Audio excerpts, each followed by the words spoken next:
There are 7 pillars in a heart-based approach. One is transferring responsibility to the child. Let me show you how that happened in one family with a child who's 7 years old who with ADHD. I met with him and his parents are watching, of course, while I'm working with the child.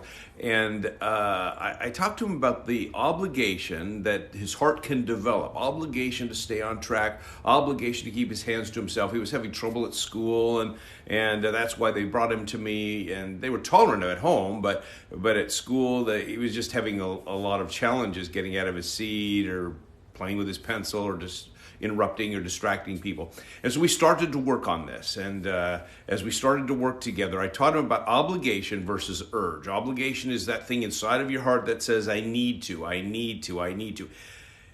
In a child who has ADHD, if we increase the I need to inside of them, then it can compete with the urge. And so we talked about that. And I drew these bar graphs where here's obligation, here's urge. His obligation is low now, it's going to be higher, and got him excited about that. And we did exercises. So parents are doing these exercises every day at home in order to practice obligation. I need to, whether it's I need to focus and stay on task with that job.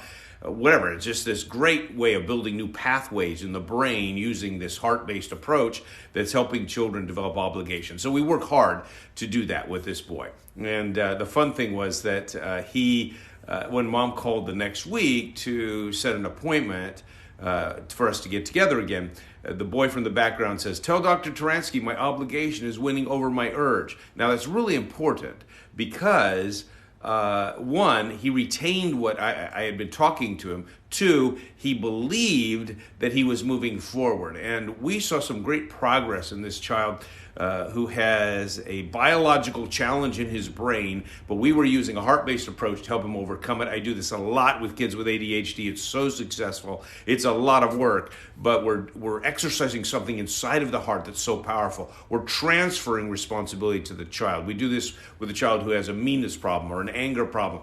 We help them develop a plan. We hold them accountable to that plan, and we transfer responsibility, because the problem with anger they have, or the problem with meanness, is their problem, not my problem. And so I don't want to take it on as my big issue. I just get upset with this as a parent. Rather, I want to help children realize you've got a challenge here. I'm going to help you deal with it. And so let's develop a plan, and we show a child how that they can be part of the development of a plan. So it's pretty powerful. For more biblical parenting tips, follow me here.